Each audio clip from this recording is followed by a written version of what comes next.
ज्याचे भाग्य चांगलं असेल त्याला आमच्या नामाचा छंद लागेल आणि त्याच्या मुखात सतत नाम जप असेल.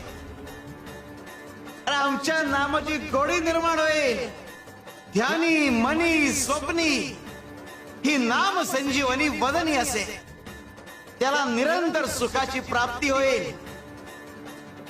तसं मधाचं सेवन करण्यासाठी भ्रमर कमळ फुलात गुंतून पडतो आणि अत्यंत आनंदाने आणि आदराने मधाचा आस्वाद घेतो.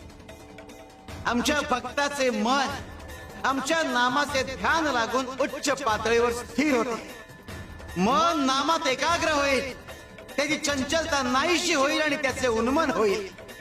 अरे नामस्मरण हेच प्रपंच व परमार्थ साधनाचे साधन आहे. शिवाय शंकर.